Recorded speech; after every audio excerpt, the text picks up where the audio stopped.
Welcome to English Torrent. This video is about verb.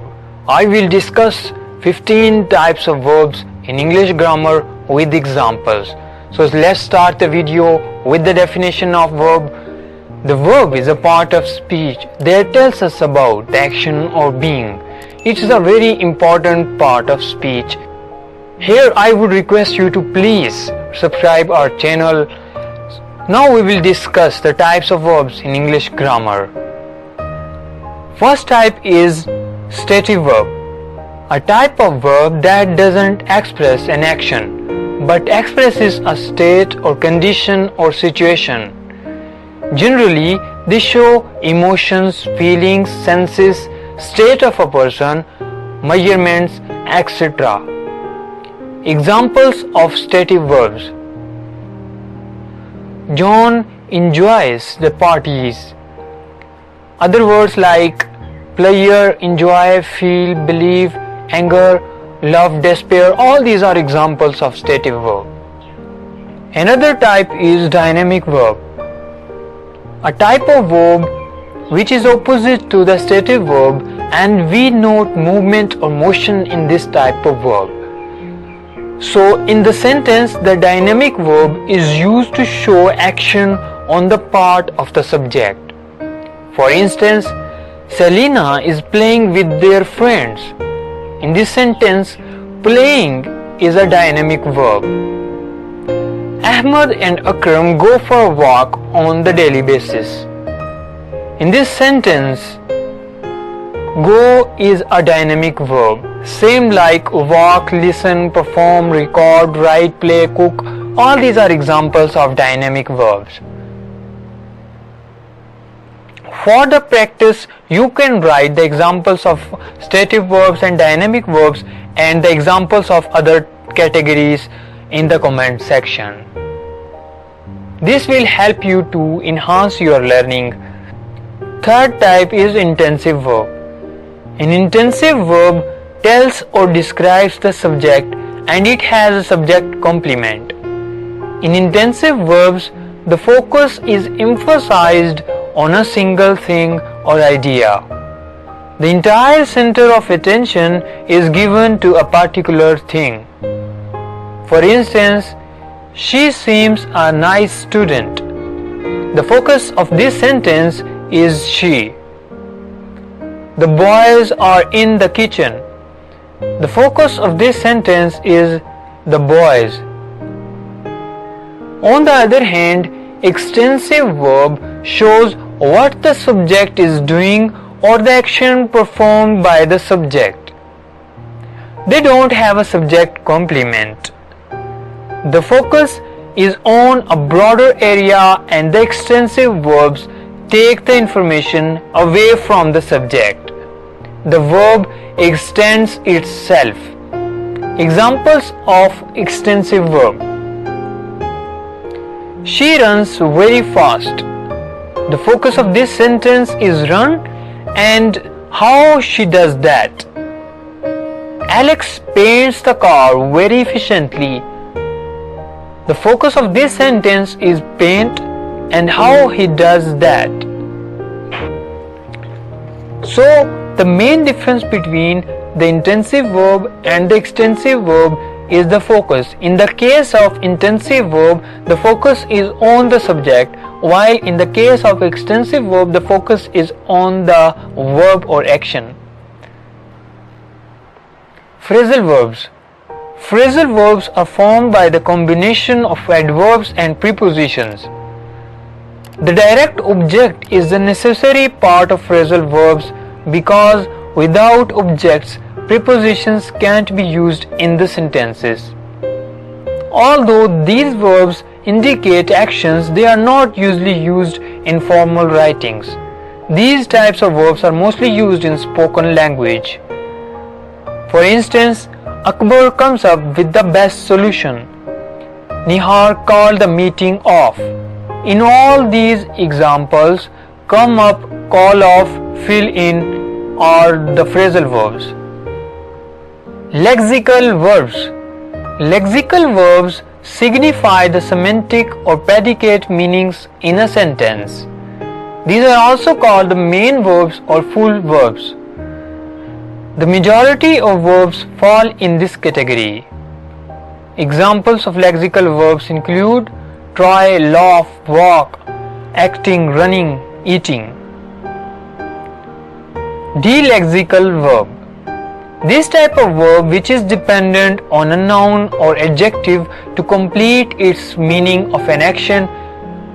This type of verb doesn't have its own meaning. Examples of delexical verbs such as have, take, give, make, do, go. Linking verbs. The linking verbs connect the ideas or create links between them and also show the power of action. Unlike action verbs, these verbs are called state of being verbs. Examples of linking verbs. All be forms are included in the linking verbs such as is, am, are, was, were, be, been. Auxiliary verb is used with an action or main verb. Another name for an auxiliary verb is helping verb. The name of the auxiliary verb shows that the auxiliary verb helps the action verbs to express their tense, mood or voice. Examples of auxiliary verbs. All be forms such as is, am, are, was, were, has, had, will, shall. Next category is reflexive verbs. We say a verb is reflexive if the subject of the verb and the direct object of the verb are same. It means that the performer of an action and the receiver of action are same. In other words, we can say that the subject is doing action on itself. An important thing that should be kept in mind is that the reflexive verbs have no distinctive symbol by which we can sort them, and the use of reflexive verbs depends upon the context. Like subject and direct object must be same and there should be a reflexive pronoun. These are the some requirements by which we can say a verb is a reflexive verb. Examples of reflexive verbs. I prepared myself for the competition. She taught herself the English language to get a good job. Myself and herself are two reflexive verbs in these sentences. Weak or regular verb. Weak verbs are the regular verbs. All those verbs are weak verbs that form their past form of the verb by retaining the stem verb or stem vowel intact. The stem of the past form of a verb doesn't change when the word is changed from present to past form. The present and past forms of weak verbs seem almost the same. For instance, join to joined, put to putted, remember to remembered, called to called. On the other hand, strong verbs or irregular verbs change their stem vowel while changing from present to the past during a change of the tense. Generally, the stem vowel changes when the verb form changes from present to past, but the stem vowel of the past verb form remains the same when it changes into the past participle. For instance, speak, spoke, spoken, break, broke, broken. Finite verb. These verbs are called finite verbs because it limits their functions according to the subject. Another name for the finite verb is tensed verb. Finite verbs can stand alone in the sentences and they are actual verbs in the sentences. These verbs show that they follow the subject and verb agreement. They must have a subject and this verb changes concerning the subject, such as the quantity or voice. We denote it as a main verb of the sentence. For instance, he plays. In this sentence, the subject is he and the finite verb is plays. They live in England.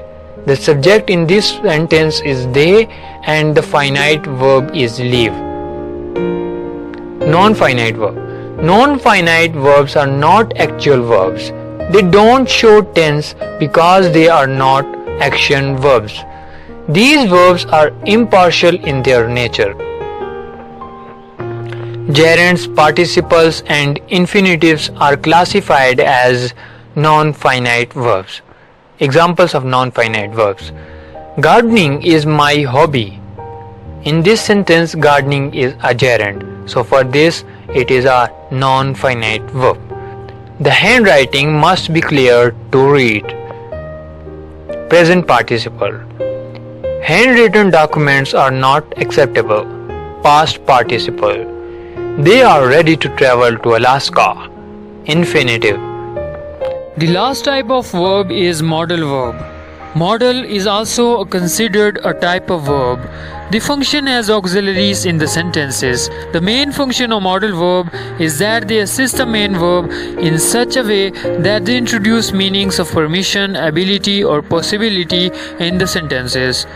9 modal verbs in English grammar include can, could, must, shall, should, will, would, may, and might. Examples of modal verbs: Simon must attend lectures to pass the exams. In this example, must is used to show the necessity. Same like the researchers should take precautionary measures. In this example, should is used to give an advice. Thanks for watching and please subscribe our channel. Thank you very much.